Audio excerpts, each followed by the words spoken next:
Приветствую вас, мой зритель! Если вы смотрите это видео, значит наверняка вы хотите построить лодку собственноручно. Для этого подпишитесь на наш канал D-Master. И мы начнем новый проект под названием «Построй свою лодку сам». С помощью этого проекта, я вам гарантирую, вы построите свою первую небольшую лодку. Такую лодку, которую вы видите на экране. Итак, подпишись на канал, поставь лайк, напиши комментарий и начнем строить твою первую лодку. Начнем делать борта лодки и начнем мы с черчения. Нам необходимо для того, чтобы начать чертить борта, значит сама фанера длиной минимум 3 метра 36,5 сантиметров и шириной минимум 90,5 сантиметров. В моем случае эта фанера 3 метра 60 с чем-то сантиметров хватает, и ширина у нее получается 90,5. Это значит на 2 куска. Если у вас не будет такой фанеры, то минимум ширина должна быть 45,5 сантиметров. Первым делом будем отмерять 25 сантиметров от этого края. Вот так вот смотрим, да? 25 сантиметров отмерили. Точку поставили. И сейчас на этой фанере мы протянем линию, которая будет на расстоянии от края до центра 25 сантиметров. Если у вас не получается так тянуть, как у меня, вот таким вот способом от руки, тогда смело берем длинное правило, отмеряем 25, ставим и протягиваем без проблем. Итак, шаг номер 2. От этой линии, которая на 25 сантиметрах расстояния у нас, в сторону края фанеры мерим 242 миллиметра. Значит 24 сантиметра и 2 миллиметра. И делаем отметку. Получается от этой линии сюда 24 сантиметра 2 миллиметра. Значит 11 сантиметров и 7 миллиметров. Отсюда до сюда 24,2 миллиметра. Отсюда до сюда 11 сантиметров и 7 миллиметров. Следующий шаг. От этой точки, которая идет от этой линии первой, 11,7 миллиметров. От нее отмеряем 37 миллиметров в сторону, к центру фанеры. 37 миллиметров. Вот это вот расстояние, вот 37. Значит так, еще раз повторяемся. От этой линии мерим 24,2 миллиметра, ставим точку. Затем отсюда мерим 117 миллиметров, точка. И от этой точки влево 37 миллиметров. Получилась такая точка. Будем соединять эту точку, которая получилась, с точкой, которая на расстоянии 24,2 мм от центральной линии. И соединяем. От этой точки будем отмерять по 20 сантиметров вот такими вот кусками. И их будет 16 штук по 20 сантиметров. Значит, берем рулеточку и просто делаем отметки. 20, 40, 50, 80, метр. 1,20 м, 1,40 м, 1,60 м, 1,80 м, 2 метра, 2,20, 2,40, 2,60, 2,80 и 3. И 3,20. Вот такие размеры. Значит, получается от этой точки мерим 20, 40, 60, 80, 100, 120, 140, 160, 180, 200, 220, 240, 260, 280, 300, 320. И такие же размеры перетянем на первую линию. И затем протянем такие вот линии. 20, 40, 60, 80, метр, 1,20 м, 1,40 м, 1,60 м, 1,80 м, 2 метра, 2,20 м, 2,40, 2,60, 2,80, 3 и 3,20. Точки мы отметили, значит, по этому краю по 20 сантиметров. И так же самое по этой линии, тоже по 20 сантиметров. Ставим и будем соединять эти точки. Просто не боимся и соединяем. Потому что по полученным линиям будем уже отмечать размеры и чертить дальше борта лодки. Напомню, борта 6,5 мм фанера для бортов, для днища 9 мм. Кто-то использует фанеру на 3 мм. И в принципе, это почему бы и не использовать ее, да, это экономнее получится. Я сам не плавал на лодке, которую делали из 3-миллиметровой фанеры. Насчет прочности ничего не могу сказать. А на такой лодке я сам ходил, плавал. Пишите в комментариях, как правильно ходил или плавал на лодке. На кораблях ходят в море, а на лодках бегают, что ли. На такой лодке я отплавал 5 лет и не знал проблем. И чего только не было. И в камни заезжали, и в коряги какие-то, и на мель садились. И за 5 лет ни разу ее не подкрашивал. И затем лодку продал. Это не эту лодку продал, которая вот сейчас на видео. Первую лодку свою я уже продал где-то лет так 5, наверное, назад. Да. И я надеюсь, что лодка до сих пор радует своего владельца. На данный момент той лодке 10 лет, что-то такое. Было бы интересно созвониться и съехать снять обзор про такую лодочку, которой уже 10 лет. Ну там, конечно, качество было на высшем уровне. Эпоксидная смола, все пропитано. На эту лодку мы будем использовать полиэфирную смолу. В принципе, она не хуже, но точно не лучше эпоксидной смолы, да? Как говорится, я всегда сравниваю. Эпоксидная смола это, допустим, это Майбах, а полиэфирная смола это просто Мерседес. Разве просто Мерседес хуже Майбаха? Намного. Навряд ли. Соединили. И у нас получилось что-то вот такое. Да. Сейчас мы будем скажем так, это ось X, это Y. Ну вот сейчас будем делать отметки в одну сторону и во вторую сторону, а затем уже соединим. И будем сейчас отмечать размеры, а потом это все дело вместе соединять. Отмеряю точки, ставлю на одной линии сразу. Вверх, вниз. Да? Так будет, наверное, проще вам понять. Тут все понятно. 129. 245. 248. 140. 249. 151. 248. 161. Если какой-то миллиметр уйдет туда-сюда, это ничего страшного. Все равно это все будет с лобзиком выпиливаться, потом будет шлифоваться. Так что не беда. Продолжаем. Конечно, чтобы не уходило бы там сантиметр, половина, да, допустим. Там миллиметр, 1,5 миллиметра, ничего страшного. 246. 170. 242. 179. 237, 186, 229, 192, 197, 219, 206, 201, 19 сантиметров, 20 сантиметров и 2 миллиметра.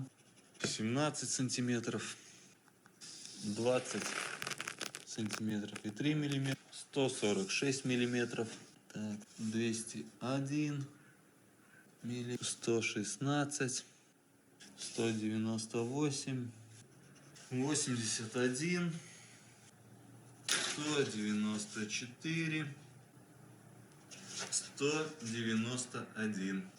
Со 191 пойдет в 0. Мы отметили и поставили точки по размерам. Сейчас берем по центральной линии, по оси X, как мы ее назвали, отмеряем расстояние 3 метра 36 сантиметров и 4 миллиметра. Но отмерять будем от этого места, где пересекается эта линия наша центральная с первой этой линией. Значит так, мерим. У нас получается 2,5 сантиметра от этого края до этой линии. 2,5.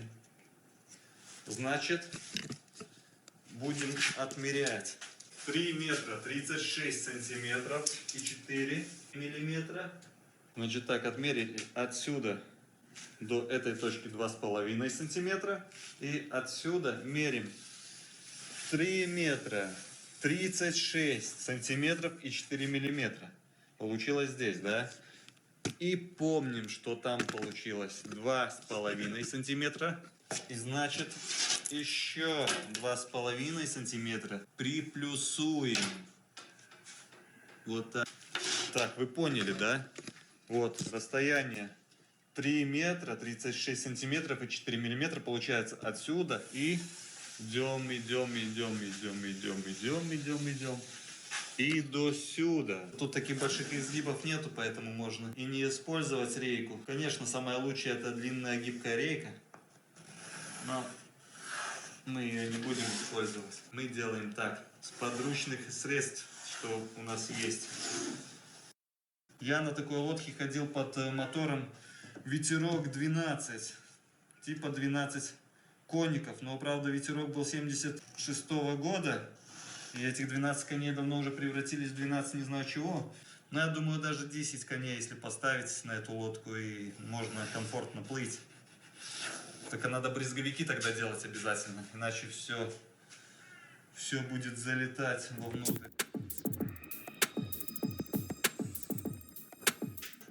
Сейчас будем заводить лобзик и вырезать с этой прекрасной фанеры одну деталь. Итак, вы уже подписались на канал, молодцы, спасибо вам. Поставили лайк, вообще вы огонь. Включаем музыку и вперед.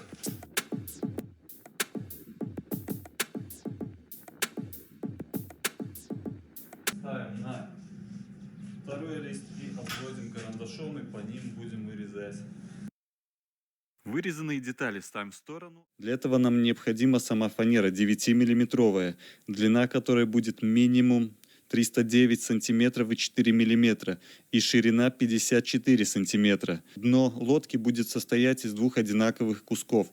Значит, нам нужно 2 такие фанеры. Если размер будет больше, это хорошо, но ни в коем случае не меньше.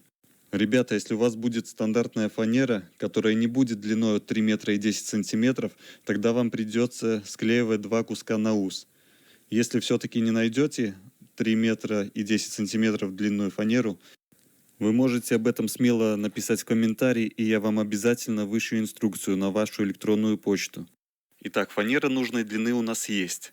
Сейчас с одного угла фанеры и второго угла фанеры отмерим длину 42,5 сантиметра вширь и поставим отметочки. И соединяем между собой заранее отмеченные метки, которые были на расстоянии 42,5 см вширь. Получилась такая линия от края фанеры 42,5 см. И сейчас от линии, которая у нас получилась, отмеряем 111 мм, как показано на видео, и затем отступаем 13 мм, тоже как показано на видео. И соединяем полученную точку с углом фанеры. Должно получиться так. 111 мм оттянули вверх и 13 мм в бок. Точка. И эту точку соединили с углом фанеры. Получилась такая линия. От этой точки отмеряем 309 сантиметров и 4 миллиметра. Этой линии, которая идет вдоль всей фанеры. От этого места, где пересекаются две линии, горизонтальная и вертикальная, начинаем отмерять по 20 сантиметров влево на нашей длинной линии, которую мы начертили первую. От точки будут следующие размеры: 20, 40, 60, 80, метр, метр 20, метр 40, метр 60, метр 80, 2 метра. 2,20, 2,40, 2,60, 2,80, 3 метра. Точки мы накидали по 20 сантиметров. И сейчас перпендикулярно самой первой, самой длинной линии будем отмерять от точек в высоту такие расстояния. 112 миллиметров, 112 миллиметров, следующее тоже 112 миллиметров, потом 112 миллиметров, потом 113 миллиметров, 113 миллиметров, 112 миллиметров, 112 миллиметров, 110 миллиметров, 108 миллиметров, 105 миллиметра, 99 миллиметров и 89 миллиметров и 70 миллиметров. А сейчас начертим перпендикулярные линии в противоположной стороне и затем по ним выставим отметки. И опять от самой первой нашей линии отмеряем следующие размеры и ставим точки 353, ставим точку тут, 375, ставим точку, 393, ставим точку, 408 миллиметров, ставим точку, 41 сантиметр 7 миллиметров точка, 42,2 точка, 422 миллиметра точка, 415 миллиметров точка, 401 миллиметр точка, 380 точка, 350 точка, 311 точка, 260 точка, 198 точка, 125 точка и 41. Важный момент. С 70 входим в 0. 0 это где 3 метра, 9 сантиметров и 4 миллиметра. С 70 на эту точку. И потом со 125 идем на 41 миллиметр и 41 миллиметра входим в 0. Точки, которые у нас получились, надо вместе соединить. Самое лучшее это делать длинной и гибкой рейкой. Получилась вот такая вот красота. Когда все точки соединили, по полученным линиям вырезаем деталь днища лодки.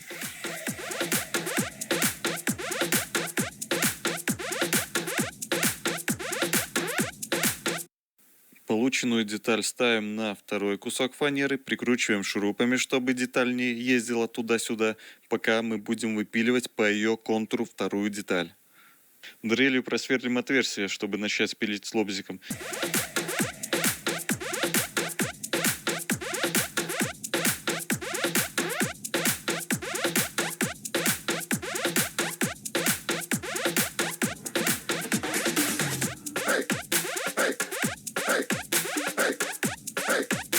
Нам понадобится 9-миллиметровая фанера. Первый шпангаут, который мы будем чертить, в ширину будет 1,32 миллиметра. Поэтому на фанере отмеряем такое расстояние. Мы отмеряем 1,32 миллиметра. 1,32 миллиметра делим на половину, получаем 65 сантиметров и 1 миллиметр.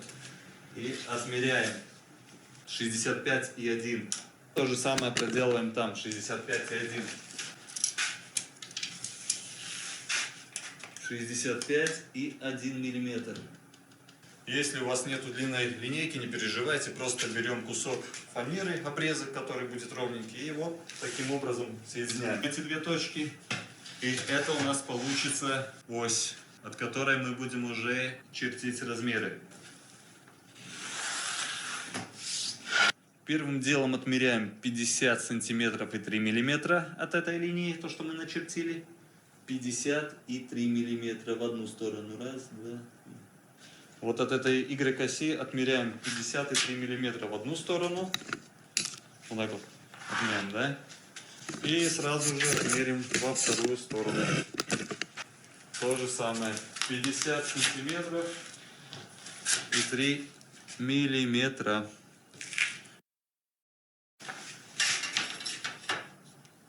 Угольничек поставили на отметке, протянули и 51 миллиметр отмечаем. Отметили. И сейчас эту точку будем соединять с нашей полученной точкой, да? Затем по нашей Y-оси отмеряем 41 сантиметр и 3 миллиметра. Значит, отсюда отмеряем до сюда 41,3. И здесь тоже 41,3. Отсюда 41,3. Так вот, 41,3. Соединяем. Вот, все, соединили. Сейчас 270 миллиметров отмеряем по Y-оси вверх. Отмерили отсюда до сюда 270. Затем отсюда мерим 270 по краю.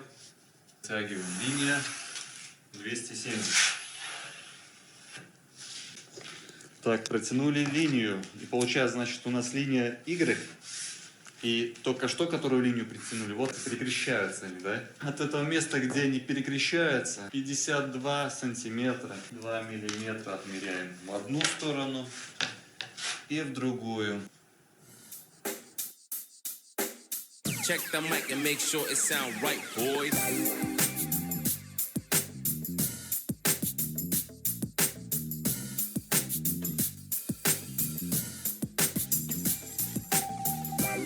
Вот наша точка. Отсюда до сюда, до этой точки 52 сантиметра и 2 миллиметра. Соединяем с нашим радиусом.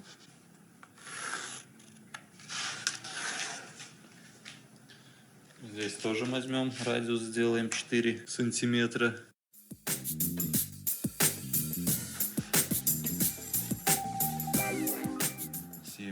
Оп. И 70 хоп.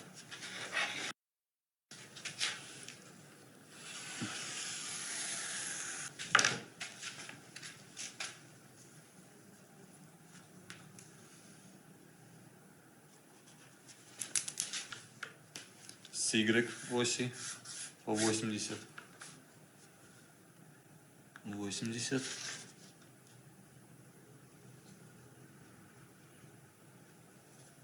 И 80. И можно сразу на вторую сторону тоже кинуть размеры. 80 и 80. И сразу их соединить. Так, хоп, хоп. Ну и с этой стороны проделаем то же самое. 40. 40. 40.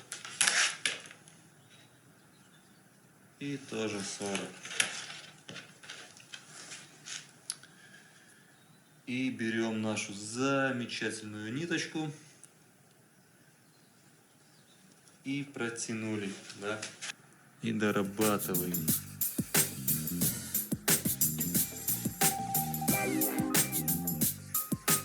Сейчас нам нужно здесь радиус сделать. Значит, для этого берем, протягиваем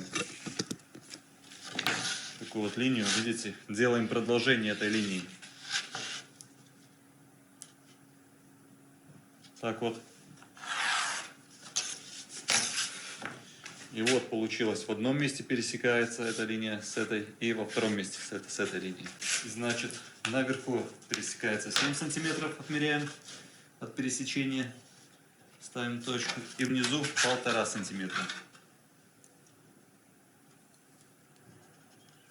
От этой точки, которая от пересечения 7 сантиметров, перпендикулярно отмеряем 4 сантиметра. Ставим точку. Точку поставили. Вот так вот. Сделали. И от этих 1,5 сантиметра, то, что мы отмерили, тоже 4 сантиметра мерим сюда. Ставим точку. С этой точки будем делать радиус.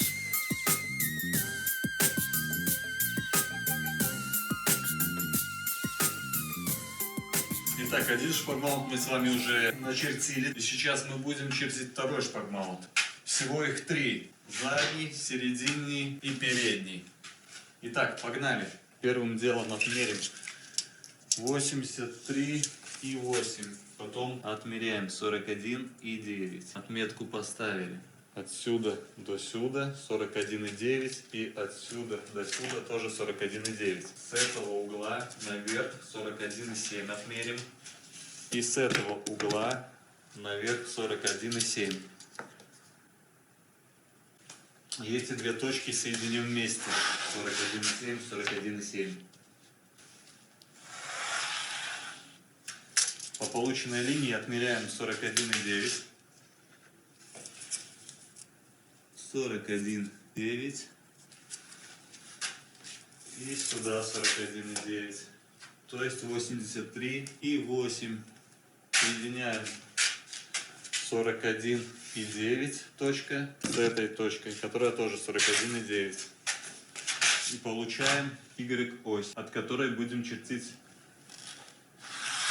остальные все размеры.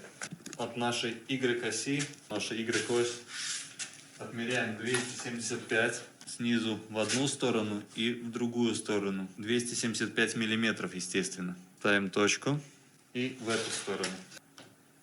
275. Следующий шаг. 275 отмерили, получили точку от Y-оси, да? Ставим угольник, протягиваем линию, чтобы она была бы перпендикулярная. Перпендикулярная этому углу и, естественно, параллельная Y-оси. И со второй стороны делаем то же самое. 275 миллиметров отмерили, угольничек поставили и линию протянули. Полученной линии отмеряем 109 миллиметров и ставим точку. И со второй стороны тоже отмеряем 109 миллиметров и ставим точку. Когда отмерили 109 миллиметров, поставили точку, от этой точки соединяем нашу Y-ось. Сейчас от этих точек соединяем с этими точками. С другой стороны. По X-оси от центра отмеряем 270 в одну сторону. Вот так вот. И во вторую сторону. Тоже 270 миллиметров. То же самое делаем внизу от центра. Меряем 270 миллиметров в одну сторону, 270 во вторую сторону. Значит, отсюда 270 и отсюда до сюда тоже 270. И соединяем вместе две точки. И с этой стороны отмеряем по полученным линиям 270 вверх. 270, 270 и 270. Соединяем таким вот образом. И сейчас по полученной линии отмеряем по 270 в одну и во вторую сторону. Вот у нас получились точки по 270. Отсюда до сюда 270 и отсюда до сюда 270. Нашел я кусочек такой вот ленты от шурупов вместе с шурупчиком. Будем его использовать как циркуль. Отмерил 4 сантиметра его сразу. Вот так вот вставляешь. Прекрасно получается. Помним. 270 точка. И от этой точки соединяем радиус.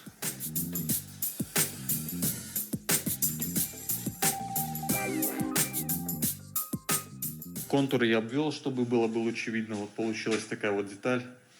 Сейчас мы вырежем тут такие вот отверстия, чтобы опять облегчить деталь. Делать этого не обязательно, но я вам советую.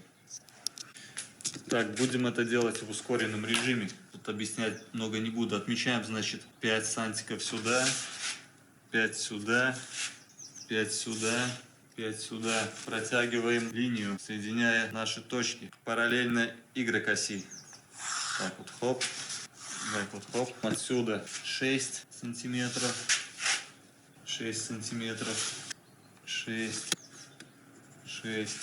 Тоже соединяем. Здесь тоже по 6. Тумсток, линейку тумсток ставим перпендикулярно этой линии и отмеряем тоже 6 сантиков. 6, 6, 6, 6. Соединяем. Так, соединили. И будем делать радиус по 30. Меряем 30. Да, 30. и сюда 30. Вот так вот.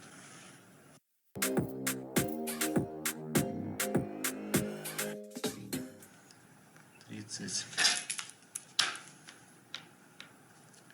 30. Все. 30. В принципе, если не хотите заморачиваться ни с какими радиусами, то можете их и не делать. Можете просто так тупо и вырезать. Я заморачиваюсь. Может быть, этого и не стоит делать. Сейчас я это все дело обведу и посмотрим, какая получилась у нас прекрасная деталь.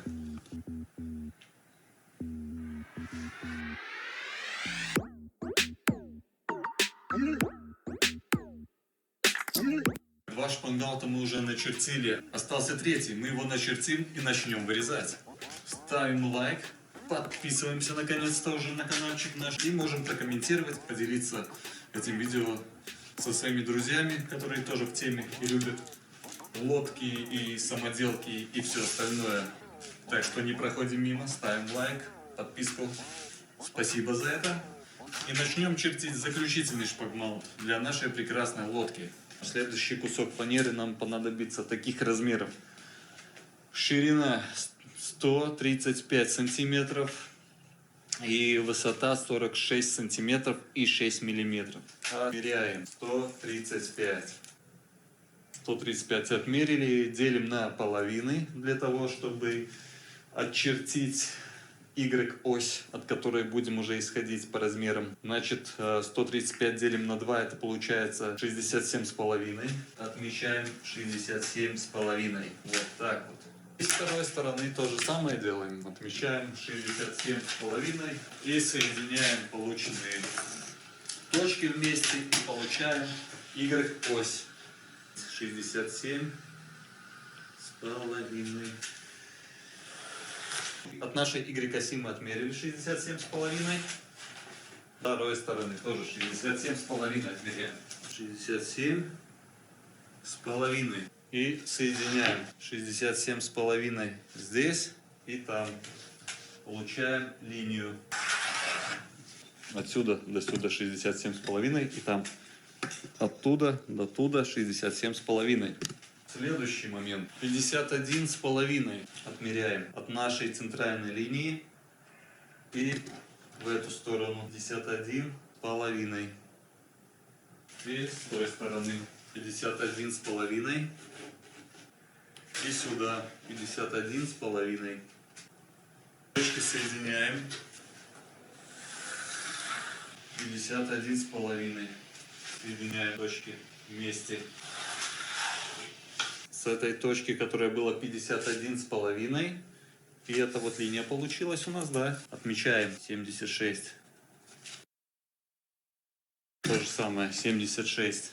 Отметили. Соединяем нашу линию Y с этим 76 точкой. И вторую сторону то же самое делаем. Затем отмеряем 52 сантиметра и 7 миллиметров.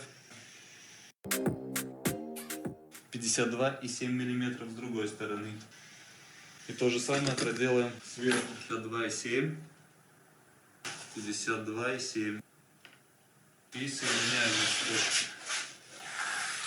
Соединили 52 и 7. И там 52 и 7. 52 и 7. И там точка 52 и 7. Линии. И сейчас на этой линии то, что получилось, отметим 300 миллиметров. Затем на нашей Y-оси тоже отметим 30. И на второй линии тоже отметим 30. И протянем линию, соединяя эти точки, которые мы отмерили по 30 вверх. Соединяем и 6 миллиметров отмечаем. На второй стороне делаем то же самое. 466 миллиметров. Делаем радиус. Ставим и крутим. Которая была у нас отмечена на расстоянии 466 миллиметров. Соединяем с этой точкой. которая на расстоянии 300 миллиметров.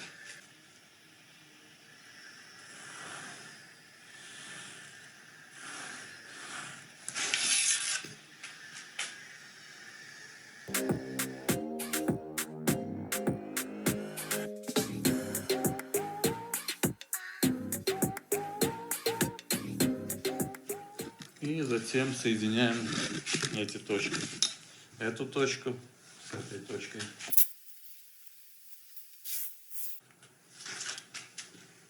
И с этой стороны.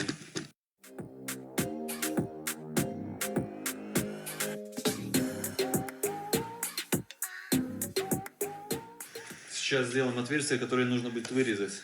Мерим 70, 70, 70, 70, 60, 60, 60, 60, 60, 60. Как всегда, вот эта линия идет, да, и отмеряем 60 перпендикулярно ей. 50 и 60. И соединяем.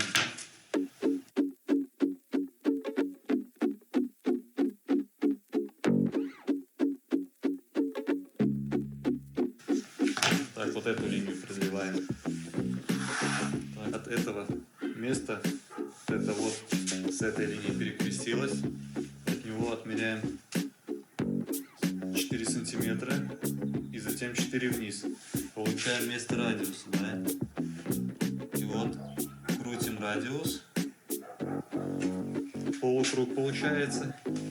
И надо соединить будет нам вот с этим местом, да? Соединяем.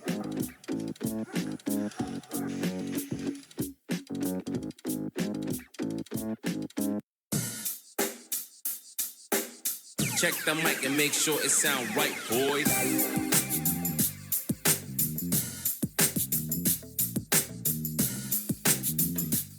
Начертим транец, это задняя часть лодки, на что вешается мотор. И отшлифуем все детали в размерах, которые ранее у нас были вырезаны. Это значит шпангауты, борта и днище лодки. Для транса нам понадобится фанера шириной 1 метр 18 сантиметров и 4 миллиметра.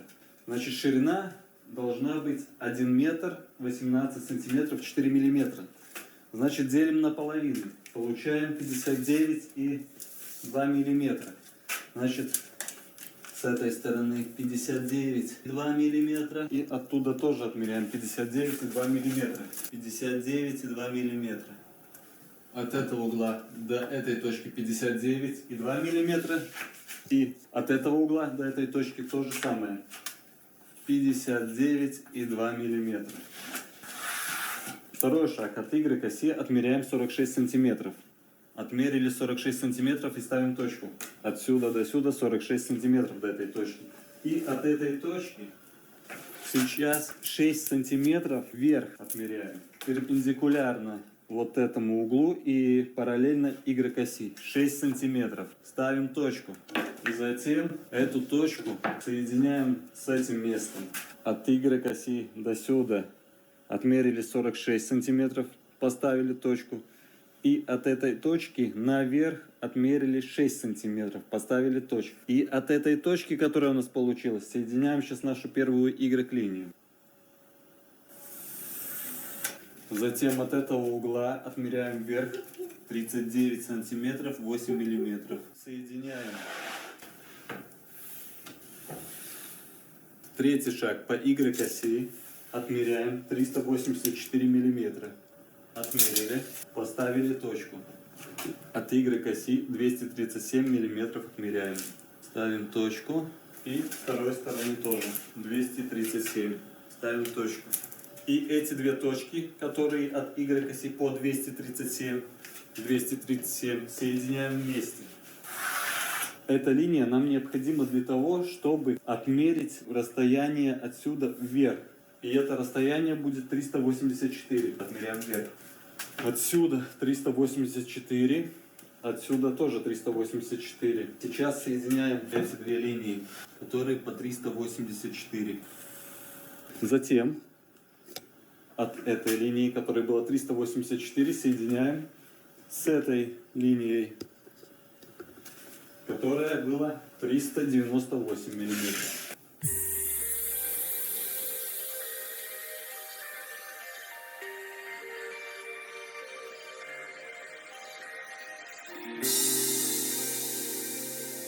Сейчас будем вырезать этот ранец.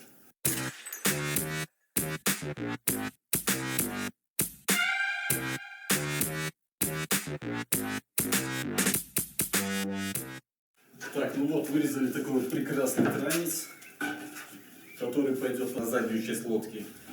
И на него еще будет вырезаться подранец, вот он будет такой вот, чтобы усилить. И на это место можно будет вешать спокойно мотор 5 лошадей и больше. Вырезанное днище, которое состоит из двух кусков 9-миллиметровой фанеры, скреплено друг с другом, чтобы она не гуляла бы туда-сюда. Сейчас вот по линии нужно вышлифовать это все дело.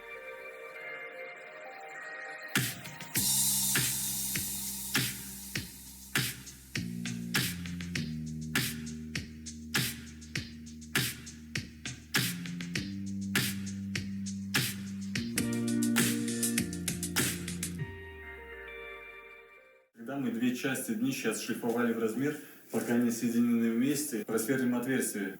Отверстие будем просверливать через каждых 20 сантиметров. И там, где будет изгибаться, возьмем 5 сантиметров, так как там будет больше напруга. И от кромки 1 сантиметр. Берем сверло, вставляем в дрельку и просверливаем отверстие.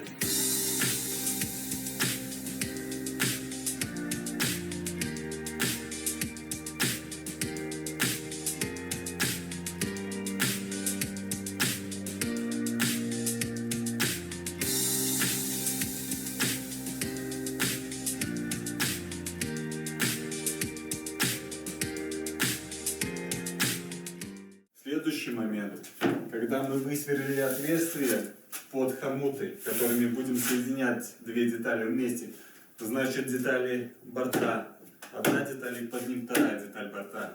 Сначала соединяем вот это место, да, где более плавно идет, вот так, не вот это место, которое большим изгибом, а вот это.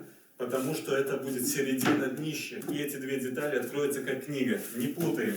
Хомуты просовываем и сильно не зажимаем. Если мы сильно зажмем, мы не сможем открыть, и хомуты порвутся. Закреплю хомутами, и тогда уже включится.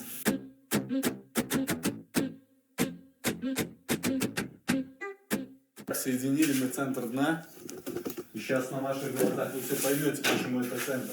Сейчас мы будем открывать, я еще не открывал. Сделаем это вместе с вами все. Вот так вот. Оп. Вот это будет дно.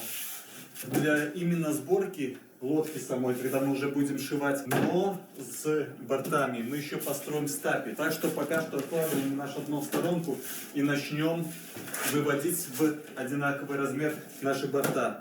Просто берем и вместе соединяем две детали, чтобы они не ходили бы, и мы могли бы вывести в размер. Шлиф машинки.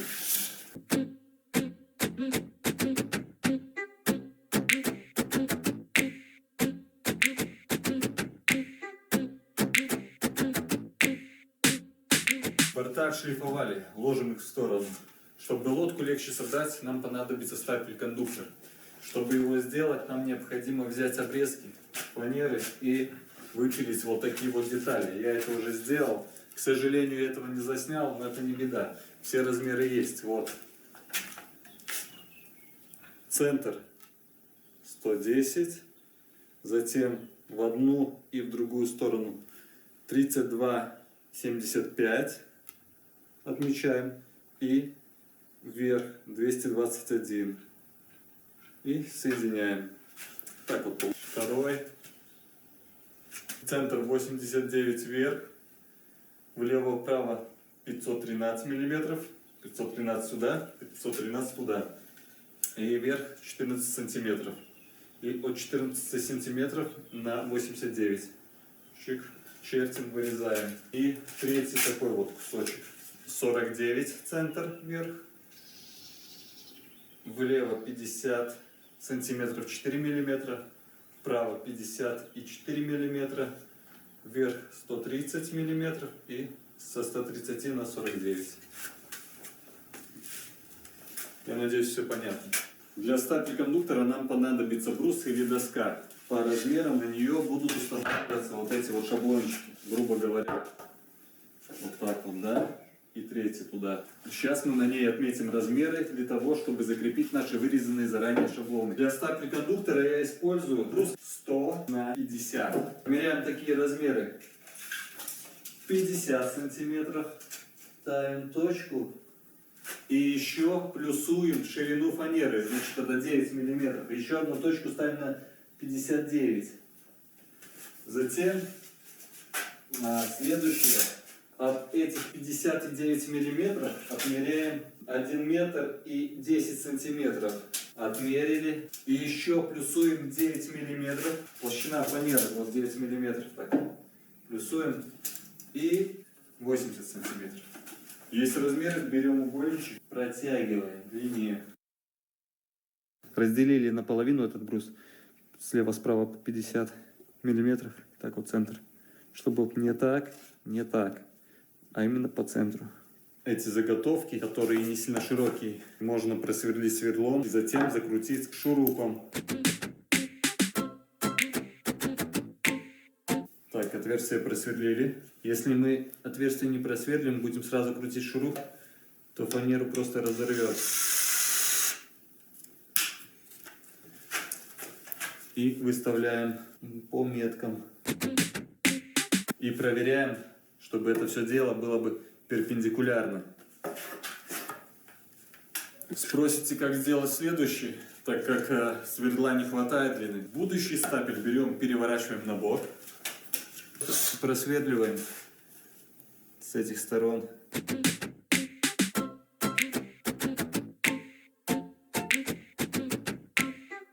Затем ставим вот так, по меточке нашей, да, видим где дырочки.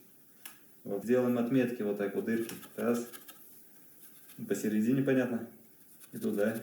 Сделали отметочки такие. И по этим отметкам здесь просверлим отверстие. То же самое. Ставим. Вот наш центр. К центру. Видим дырочка раз. Тут. И тут. И просверлим.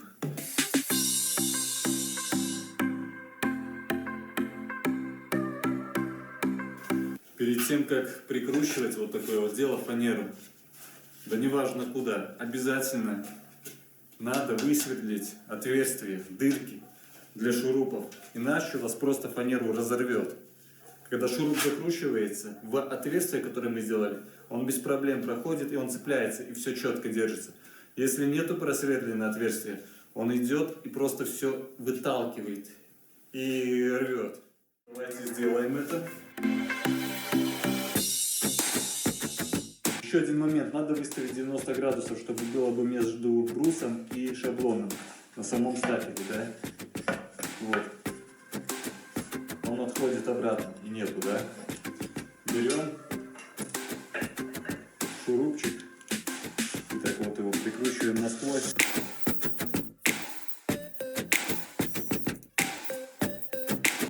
Прикрутили и смотрим.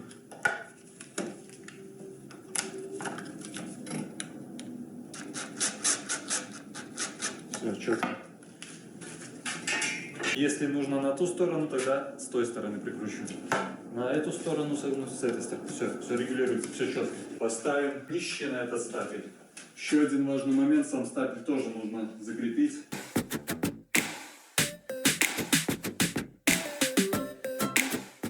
Сейчас нам необходимо отмерить размер. 40 сантиметров, 1 миллиметр отмечаем. Затем протягиваем линию между двумя отметками. Протягиваем. На этой линии отмечаем места, которые мы просверлим насквозь. Поставим шпагмаут, в котором тоже просверлим дырки насквозь. И с той стороны шурупами его притянем. Шпагмаут большой, который будет на заднюю часть лодки. Поставили. И смотрим, чтобы этот угол шпагмаута и этот угол шпагмаута были бриты с днищем. Просверлили дырочки, отметки сделаем. Одна отметочка, вторая отметочка, третья отметка. Делаем отметку на шпагмауте самом и на фанере. Здесь то же самое на шпагмауте и на фанере.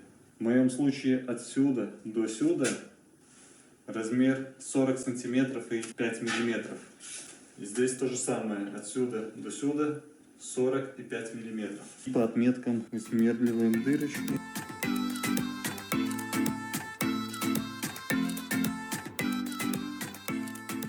Затем берем шурупчики. Шурупчики обязательно должны быть потолще, чем ваши дырочки просверленные. Да? Так, отверстие мы под шурупы просверлили.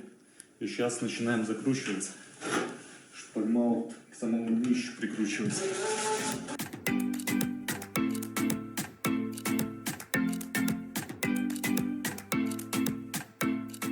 Следующий момент от первого шпагмаута, который мы уже установили, отмеряем по краю 114,6. Ставим метку. Да, с одной стороны. И 114,6 с второй стороны. Ставим метку. В моем случае 114,6 получилось. От первого шпагмаута, который мы уже прикрутили, до второго. Это вымеряется таким способом. Прикладываем шпагмаут к днищу краем и давим вниз. И смотрим с этой стороны за подлицо и с второй стороны тоже за подлицо. В моем случае получился 1,14,6 мм. В вашем случае может получиться шпагмаут и здесь, и здесь, и здесь. Все делаем методом тыка. Тут поближе я надавлю. Шпагмаут выходит за кромку дна. Когда мы нашли расстояние, ставим, прижимаем. Да, кстати, это хорошо делать, когда два человека. Когда у вас есть помощник. Но можно и одному сделать. Только будет больше времени.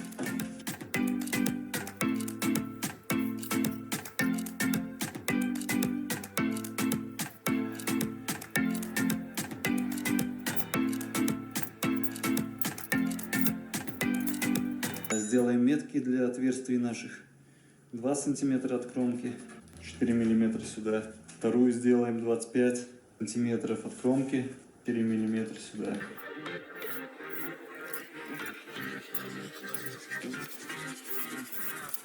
Затем берем наш замечательный шпагмаут. То же самое отмеряем от кромки 2 сантиметра и 25 сантиметров. Меточки сделали.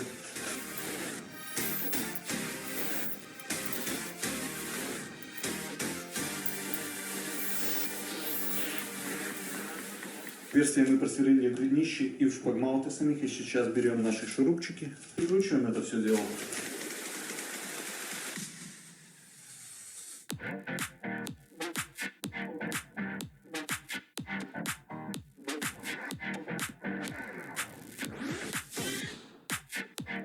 Прикрутил уже сюда и туда шуруп. И еще прикрутим 2 шурупчика, заранее подготовленные отверстия. Эти шурупы, которые мы прикрутили, они у нас временные. Когда лодка вся склеится, мы их выкрутим. На данный момент мы с вами стянули хомутами днище лодки и уже установили 2 шпагмаута. И затем будем к дну пришивать борта. И фанера будет понемножку становиться лодкой. Сейчас такой интересный момент. Нам нужно нос лодки вот так вот согнуть. Руками это нереально сделать. Хорошо, согнуть можно, но нужно отмерить то место, где будет прекрасный шпангаут. Поэтому в одиночку это сделать очень сложно. Для этого мы попробуем вот такую схему. Возьмем лебедку.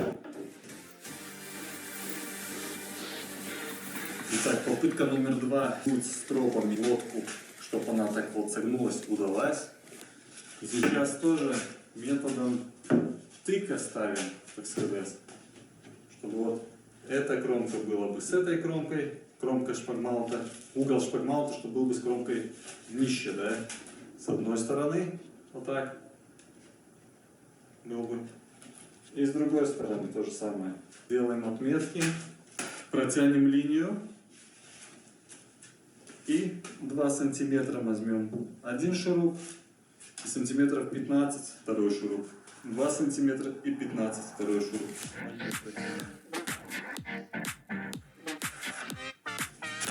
2 сантиметра. Отметку ставим. И 15 сантиметров ставим тоже отметочку. Здесь такой момент. Сверлим не перпендикулярно лодке, а сверлим перпендикулярно полу, на котором мы стоим, да? На днище мы отметили и просверлили дырочки. И то же самое делаем на самом шпангауте. 2 сантиметра и 15 сантиметров. И с этой стороны то же самое делаем. Сначала я прикрутил вот этот край одним шурупчиком. Сейчас подтянем это дело немножко.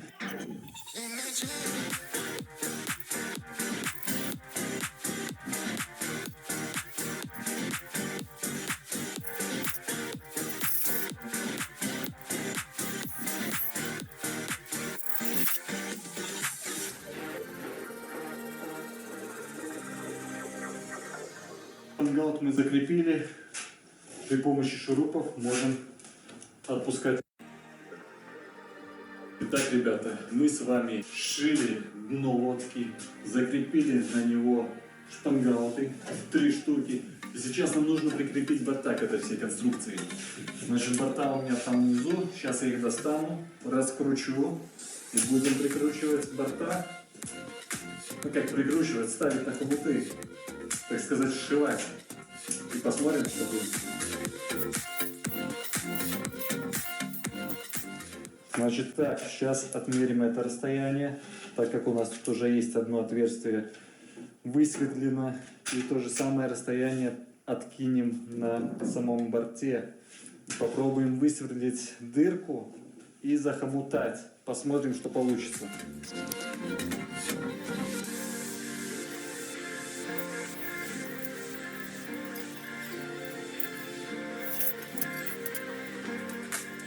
С этой стороны закрепили на один хомутик, сильно не зажимаем, чтобы можно было поиграться. Важный момент, когда вы пришиваете борта, нужно с одной стороны пришивать и с второй стороны одновременно, чтобы напряжение, так сказать, разделилось бы одинаково на одну сторону и на вторую. Смотрите, как замечательно то, что мы сделали стол на колесиках, потому что можем в любой момент повернуть, куда хочешь, перевернуть, куда хочешь и так далее. Да? Никакого геморроя. И на этой стороне делаем то же самое. Отмеряем, значит, расстояние до этого отверстия. Здесь тоже 2,5 сантиметра.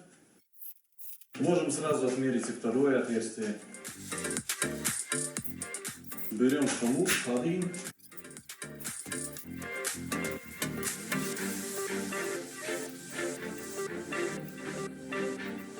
Борта начинаем пришивать к днищу лодки с кормы, то есть с задней части и вперед. 1, 1, 1, 1.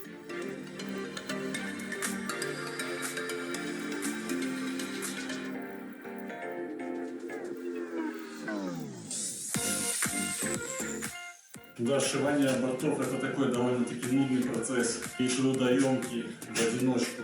Если бы было бы 2 человека, то я думаю, просто 3 это дело быстрее шло. Ну ничего, продолжаем.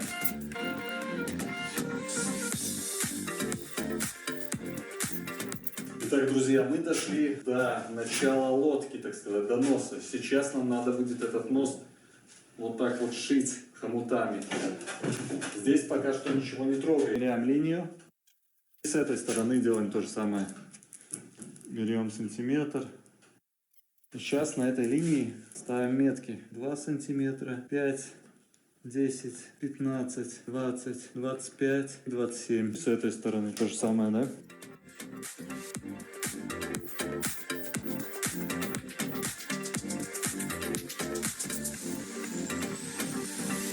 И сейчас важный момент. Нужно вот это все дело нам как-то вместе тоже скрепить хомутами.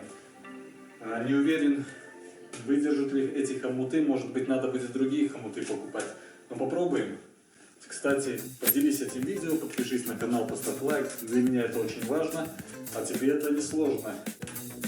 Такая напруга идет нереальная. Ну, попробуем. Если была бы у нас медная проволока, то, я думаю, проблем сильно не было бы. Мы бы ее так крутили бы, и все стянулось бы. Единственная проблема могла быть в том, что сама фанера не выдержала и порвалась бы.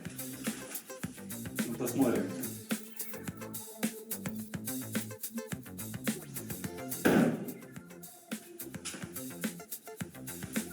Так, что-то тут отошло. Надо аккуратно, так как можно помочь.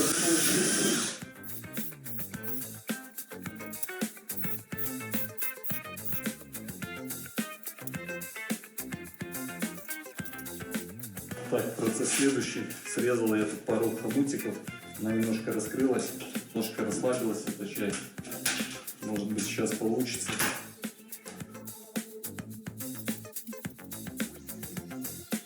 Если не получится в ноль стянуть, ничего страшного, оставим так. Тогда мы просто вырежем с фанеры кусок такой, сюда вклеим, на галтель поставим и забудем. Будет железобетон. Установим его на нашу лодку. Значит, для этого нам понадобится просверлить несколько отверстий в бортах и несколько отверстий в днище лодки, для того, чтобы прикрутить этот ранец. Если мы не просверлим, будем сразу прикручивать, то фанеру разорвет. Значит так, начинаем просверливать. Первым делом отмеряем днище лодки на одной половине и на второй по 5 сантиметров, начиная от центра. Значит, вот у нас центр, ставим 5 сантиметров отметка есть. И 5 сантиметров тоже отметка есть. Отмерили по 5 сантиметров. Затем на самом трансе тоже берем 5 сантиметров, отмеряем. Вот таким вот образом. От центра 5 сантиметров я уже вот отмерил. И от центра 5 сантиметров я тоже отмерил. Берем свердло, свердливаем дырочки по центру фанеры. По нашим отметкам на самом днище.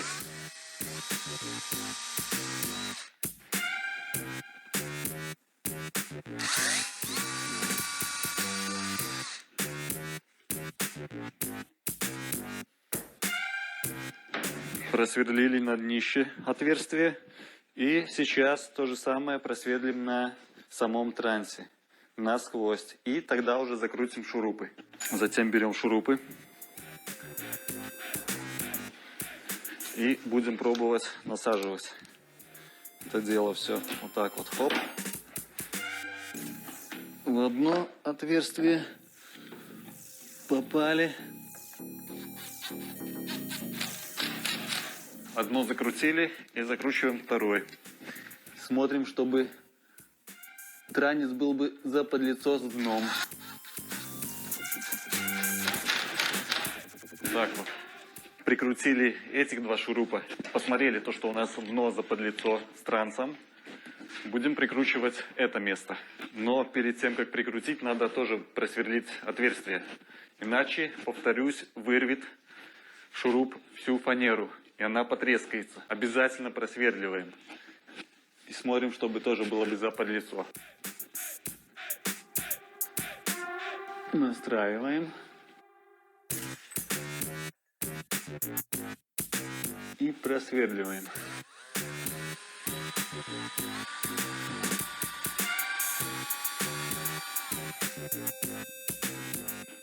И вкручиваем шурупчик.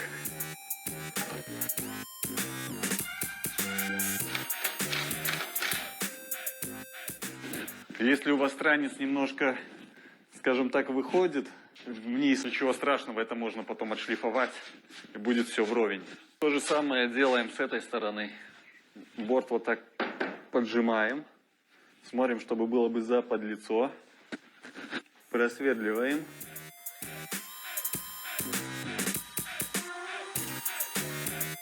Берем шурупчик. Можем даже сначала вот так вот насадить в наше отверстие. И тогда прикручиваем. В принципе, еще можно здесь просверлить и с той стороны тоже просверлить, чтобы днище не гуляло бы.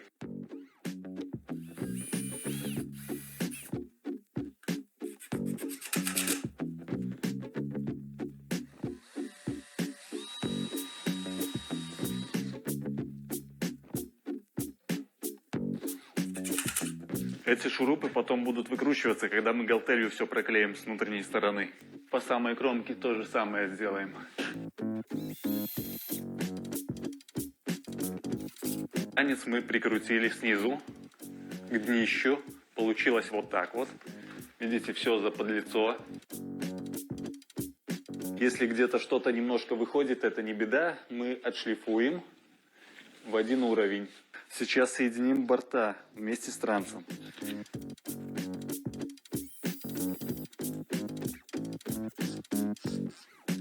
На бортах у нас 6-миллиметровая фанера, поэтому надо очень аккуратно просверливать.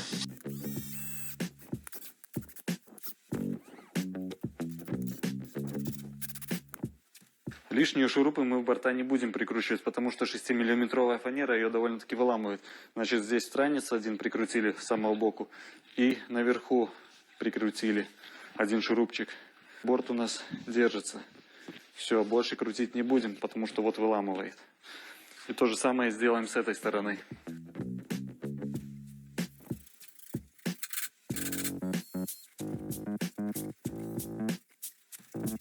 Ребята, транец мы прикрутили, и сейчас мы можем выставлять шпангауты. Значит, тоже будем их прикручивать на временные шурупы.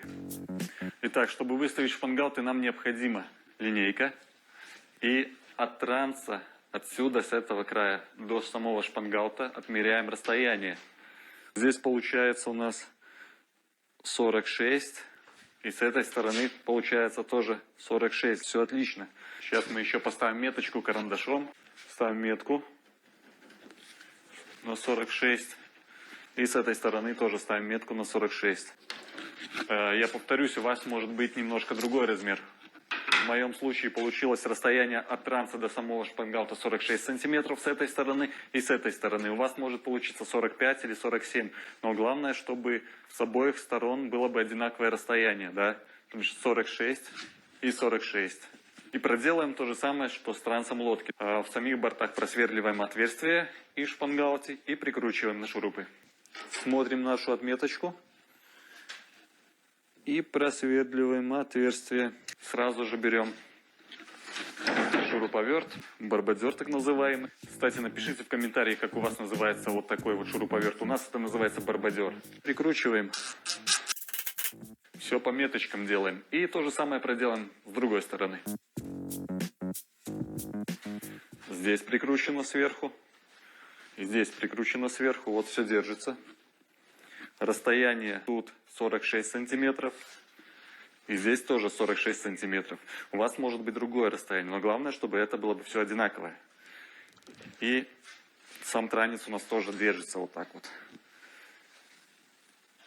Когда мы закрепили вот этот шпангаут, от него отмеряем до середины шпангаута, тоже, чтобы было бы одинаковое расстояние с этой стороны и с той стороны. Отмеряем 113,5. Тут у нас получается 113. Ну, я тоже отметочку поставлю 113,5 с этой стороны. Так вот, просто подвину. Вот. Так, отметочку я поставил 113,5. Просверливаем. Продолжаем отмерять расстояние от среднего шпангаута до первого шпангаута. Получаем 97,5. И делаем отметку. С этой стороны тоже 97,5 отмеряем. Так вот отмерили, подвинули. От этого шпангаута от одной стороны и другой стороны до носа тоже должно быть одинаковое расстояние. 79. И тоже 79. Ребята, транец мы закрепили, шпангауты мы тоже закрепили на временные шурупы. Сейчас самое время это все дело склеить. Начнем склеивать лодку изнутри. Сейчас нам необходимо подготовить галтель. С помощью галтели мы будем склеивать лодку, борта с днищем и шпангауты. Для этого нам необходима полиэфирная смола. Можно использовать и эпоксидную смолу, но эпоксидная смола будет дороже вам стоить. Так что берем полиэфирную смолу и не паримся. Затем древесная стружка. Древесинная. Короче, древесинная пыль, стружка. сама емкость, в которой мы будем это дело все замешивать. Респиратор, естественно. Для этой смолы пропорция следующая. 2% отвердителя. Значит, 100 грамм смолы наливаем и 2 грамма наливаем отвердителя. Такие вот весы точные. Нальем респиратор и работаем.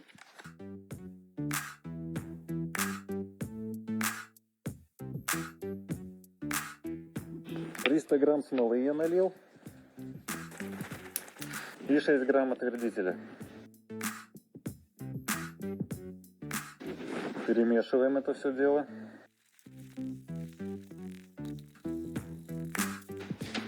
И добавляем стружки.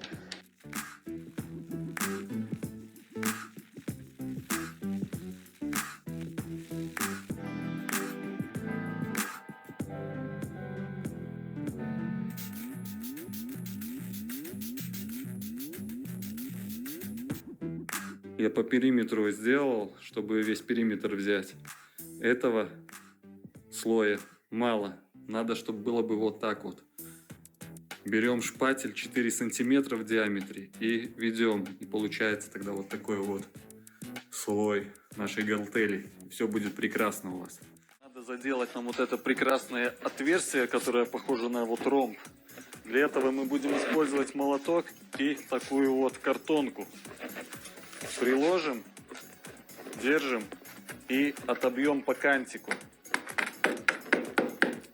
И на картонке отпечатается наше отверстие, которое надо заделать. И снутри размер отметим, насколько глубоко. Вот отбилось. И тут мы карандашиком отметили до сюда.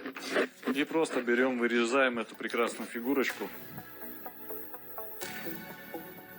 Примеряем. Вот так все получилось прекрасно. Берем фанеры, что у нас осталось, обрезки, ложим вот в наш прекрасный картончик, который мы отбили и вырезали. Так вот приложили и начертили этот треугольник. Будем его вырезать. Отрежем этот хомутик, который в самом мешку. Ставим треугольник, который вырезали.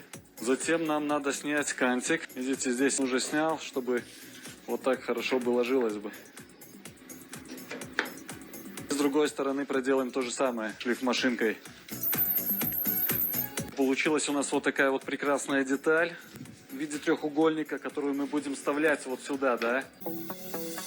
Если кто-то думает, что это полная хрень, вот этот кусочек, который вставляем, то ничего подобного. Когда это все склеится, обошьется стеклотканью и так далее, здесь будет просто железно-бетонно. И на лодке въедем какой-нибудь камень, не развалится лодка, 100%.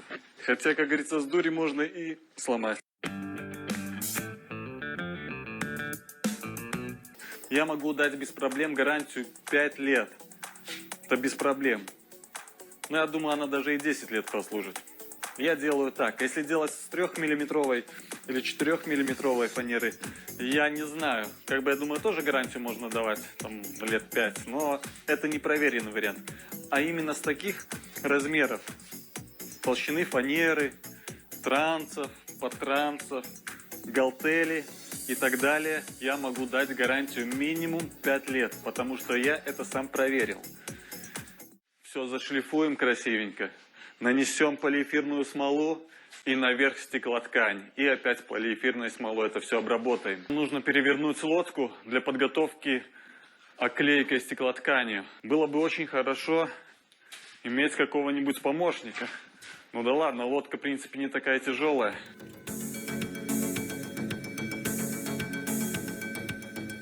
Лодка не тяжелая, но неудобная. Скажем так, как матрешка. Одно неловкое движение и все упадет.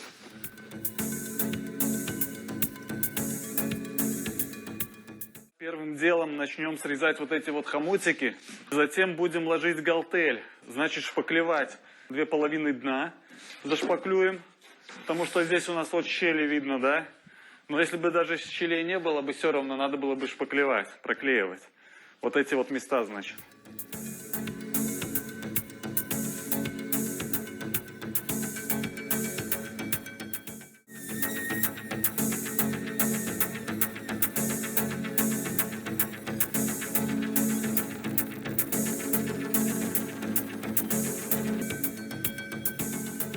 Когда прошли лепестковым диском, сняли наши излишки. Сейчас возьмем опять роторную шлифмашиночку и уже более аккуратненько тут все обработаем. Для изготовления нашей шпаклевки, называется это галтель, нам понадобятся весы, полиэфирная смола, отвердитель, палочка, чем это все дело размешать. Наливаем. Я думаю, граммов 100 для начала попробуем сделать. Так. На 100 грамм смолы наливаем 2 грамма отвердителя.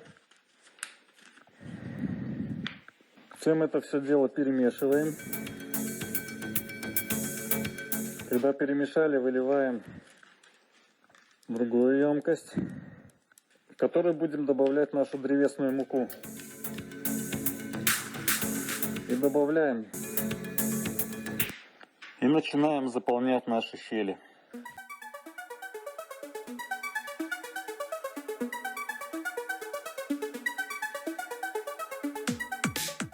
Лишнего не надо бояться, это все потом сошлифуется.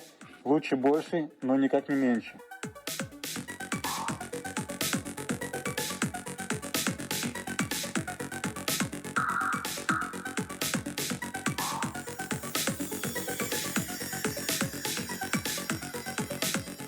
Друзья, подписчики мои, прошли сутки, и галтель засохла, все прекрасно склеилось, оно такое стало как камень прямо.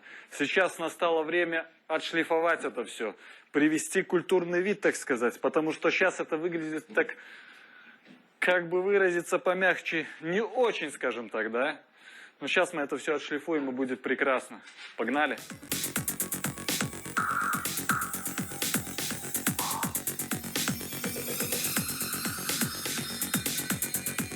Значит, мы ее всю полностью отшлифовали, убрали все изъяны, подготовили лодку к оклейке стеклотканью. Так что следующее. Начнем обклеивать дно и борта стеклотканью. И затем это все дело будем красить. Будем эту стеклоткань нарезать вот такими вот полосками, которые будут перекрывать дно именно по шву. 12 сантиметров шириной стеклоткань сейчас вырежем от конца лодки и до начала лодки будет такая вот у нас полоса, и мы ее приклеим. И так же самое сделаем с бортами. Борт, дно, тоже такую же самую полосочку проклеим с одной и второй стороны. И на самом носу мы тоже здесь проклеим, я думаю, 2, наверное, такие полосы, чтобы это все дело крепко держалось бы. В принципе, можно было бы клеить и один слой стеклоткани, и все, не заморачиваться вот с этими кусками. Но я делаю так, потому что именно дно, где соединяется, это место подвергается большим нагрузкам. Точнее, не нагрузкам, а удары об камни при швартовке к берегу и так далее. Поэтому эти места, где стыки, я укрепляю полосками и затем уже полностью будем отклеивать стеклотканью. Но сейчас отрежем. У меня вот имеются такие вот обрезки. Просто расстелим сейчас. Если будет неровно, это вообще не беда. Стеклоткань, она разгладится. Где-то может быть пошире, где-то может быть поуже. Не уже 12 сантиметров. 12 сантиметров, чтобы было бы. Так вот. Если пошире, это будет только лучше. И, кстати, надо использовать очень хорошие ножницы. Если у вас будут простые канцелярские ножницы, вы замотохаетесь с ними, потому что они быстро тупятся.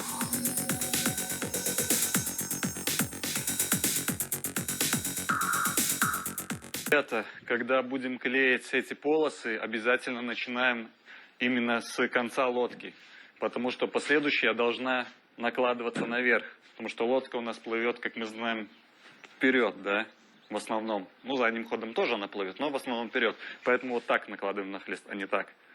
Как говорится, по воде. Первый кусочек у нас дошел до сюда.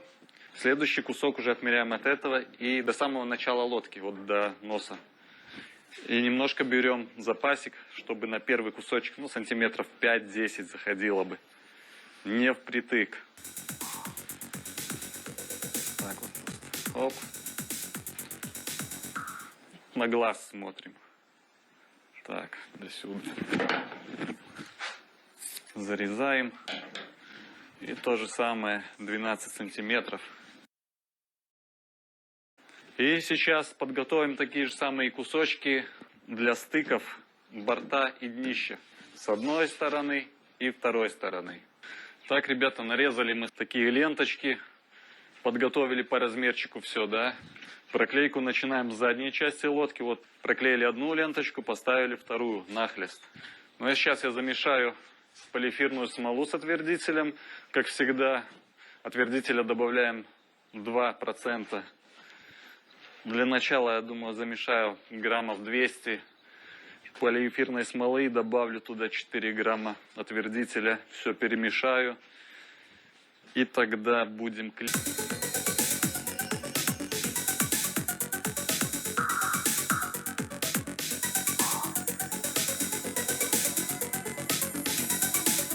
Тут главное смотреть, чтобы не было пузырей воздушных.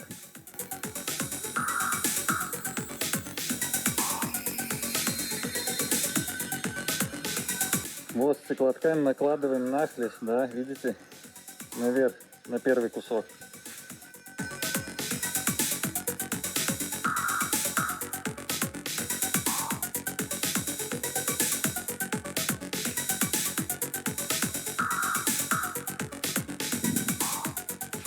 Когда проклеили, проверили то, что нету пузырей, проинспектировали это все дело. Кисточку надо поставить в ацетон, иначе через минут 10 кисточку можно будет просто выкинуть.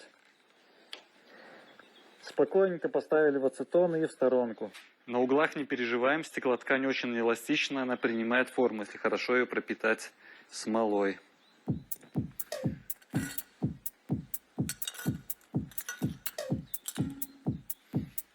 Проверили то, что нету пузырей. Это обязательно надо смотреть, потому что если будет пузырь, это есть нехорошо. Сейчас можно то же самое повторить и с той стороны. А потом уже начнем центр проклеивать. А тут пока высохнет. Для клейки стыка именно борта и днища мне хватило 200 грамм. 200 грамм, да. Мне хватило 200 грамм полиэфирной смолы с отвердителем. Так что я опять замешаю столько же и проклеим вот это место. Да, всегда замешивайте столько смолы, сколько вы можете выработать за один раз. Так как если вы много замешаете, начнете вырабатывать, и она загустеет, и затвердеет, и просто материал пойдет на смарку. Об этом не забываем. Лучше даже иногда меньше замешать, но тоже это зависит от ситуации. Если вам конкретно какую-то деталь надо склеить одним махом, тогда лучше сделать, может быть, немножко побольше. Первым делом, как замешать смолу, достанем нашу кисточку с ацетона. Вытерем его очень хорошо, чтобы ацетон не оставался бы, так как ацетон разрушает полиэфирную смолу. Ну вот, мы видим, тут капают капли, пока что мы ее в сторонку поставим, кисточку, пусть все стекет.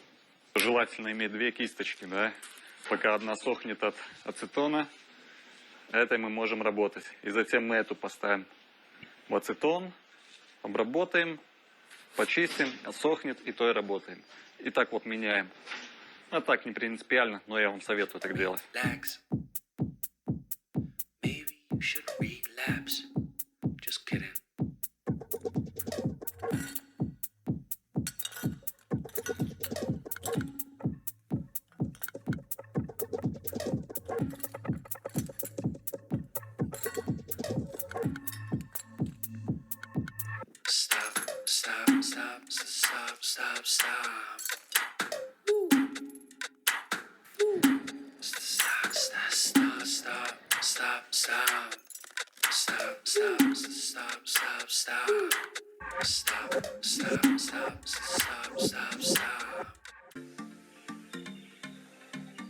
Ребята, стыки мы только что с вами обклеили стеклотканью. Тем временем, пока мы пообедали, прошло где-то 2 часа, полиэфирная смола уже схватилась.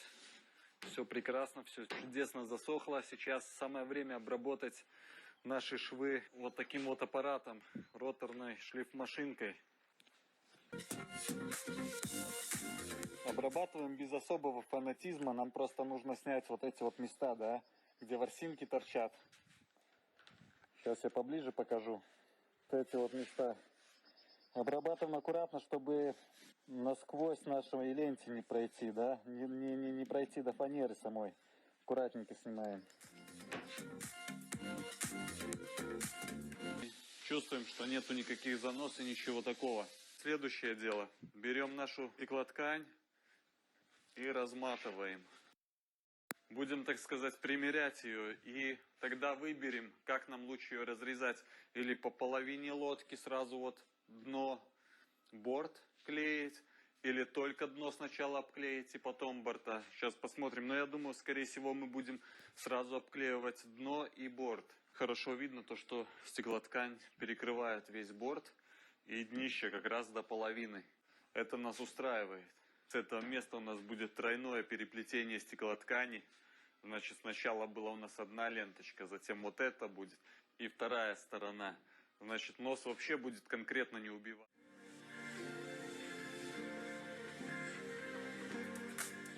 Итак, ребята, смола засохла, прошло около 2 часов. Сейчас нам нужно убрать излишки стеклоткани, которые вот выходят за борта. Возьмем просто ножницы и обрежем. В местах, в которые мы не можем подлезть ножницами, просто возьмем шлифмашиночку роторную и отшлифуем излишки стеклоткани.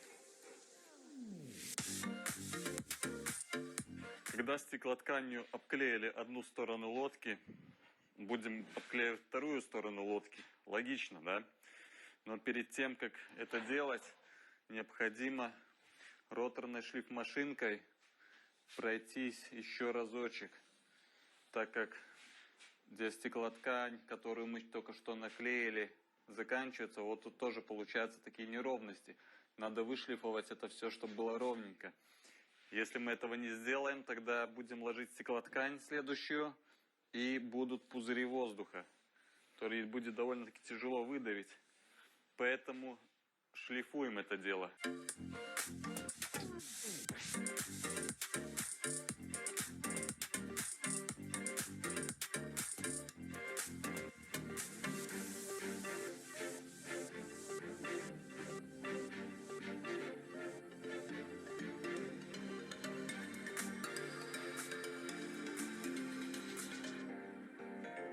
Ребята обработали и вторую половину лодки. Сейчас это все дело пусть сохнет. Сейчас мы с вами размешаем полиэфирную смолу с отвердителем и начнем покрывать всю лодку изнутри. Ну, я думаю, для начала мы замешаем 300 граммов смолы.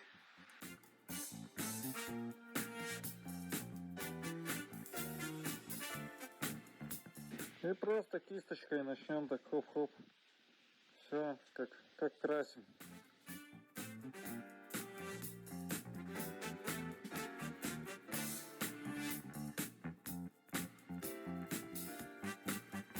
Ну вот, ребятки, покрыли мы полиэфирной смолой всю внутренность лодки нашей. Сейчас нужно дождаться, когда это все дело прекрасно высохнет.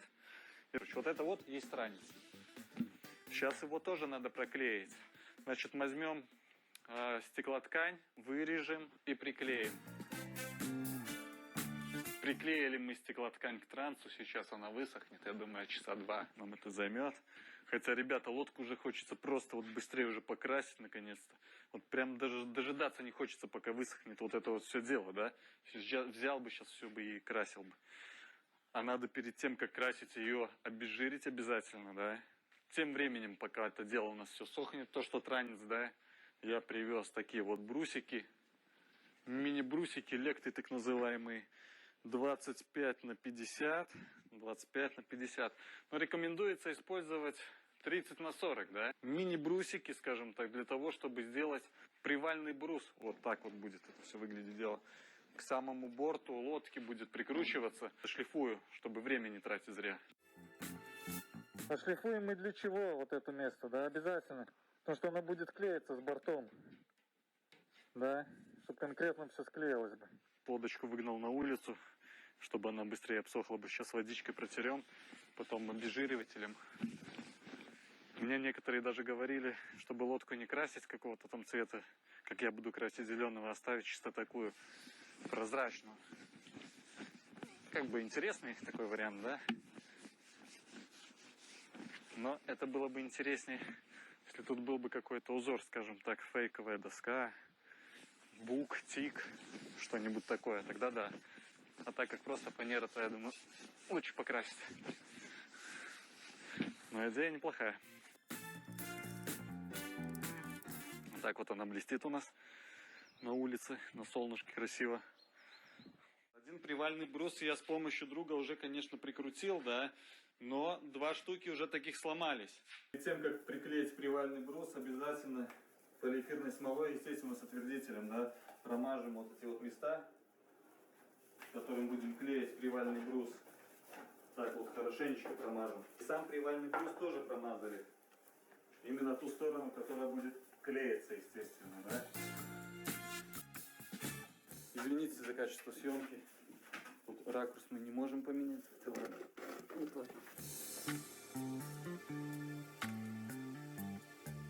Приклеили мы привальный брус. Для начала взяли на шурупы, его насадили, пока клей сохнет. Потом все шурупы мы снимем, и будет огонь. Следующее, чем мы займемся, нам нужно сделать сиденье.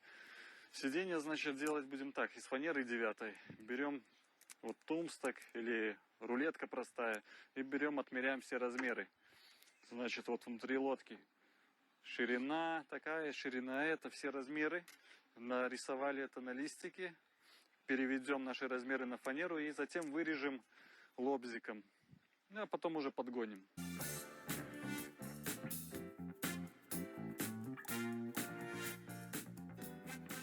Это все дело промазывали галтелью, шпаклевали. И сейчас шлифмашинкой обработали. Получилось как-то так. По-моему, очень даже неплохо. Но еще придется доработать, и будет вообще идеально. Открутили шурупы изнутри лодки, которые держали привальный брус. Все держится очень хорошо. Прошли сутки. Идеально держится. Затем еще сделали такую. Поставили детальку.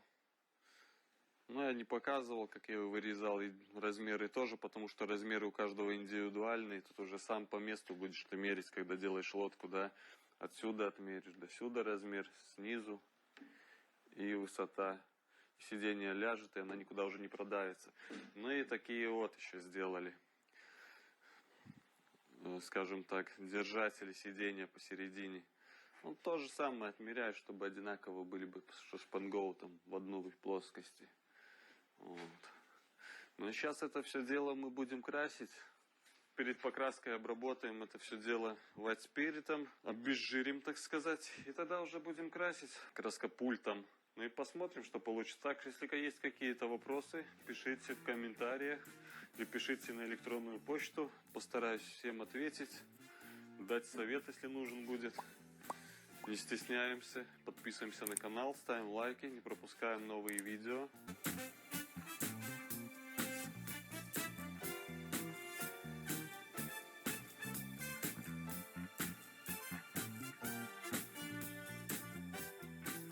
400 грамм краски нам хватило, чтобы окрасить вот столько одним слоем.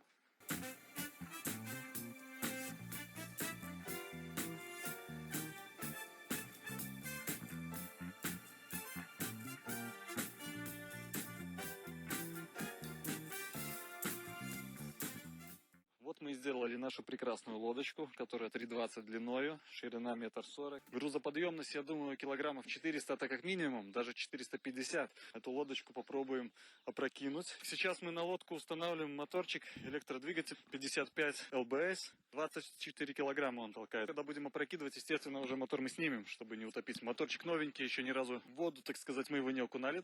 Ну вот, произошел у нас первый спуск на воду.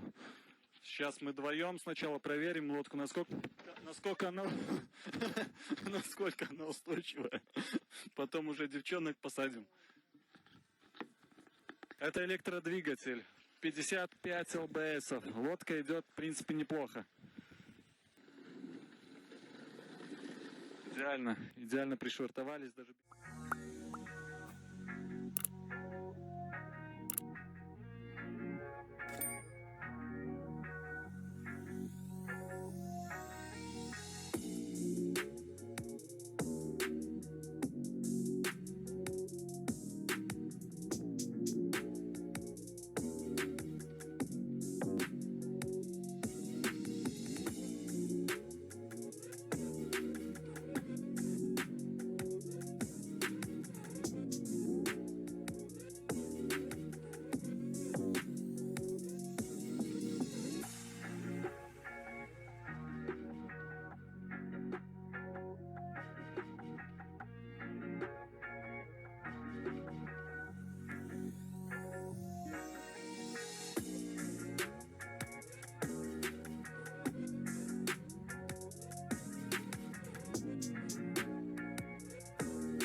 Друзья, лодочка у нас получилась шикарная.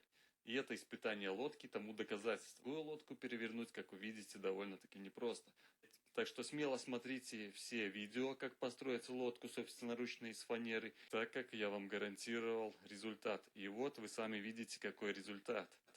А если у вас есть какие-то вопросы именно по строительству этой лодки, то смело пишите в комментарии, спрашивайте, задавайте свои вопросы. Я постараюсь на все вопросы ответить. Тратили мы 10 квадратных метров фанеры, 10 квадратных метров стеклоткани, 1 квадратный метр стекломата, 10 литров полиэфирной смолы, 4 килограмма топ-каута, это краска зеленая, которой мы красили. Потом по мелочевке хомутики, кисточки, емкости. Если вам понравились эти серии, как построить лодку из фанеры собственноручно, подписывайтесь на канал, ставьте свои лайки.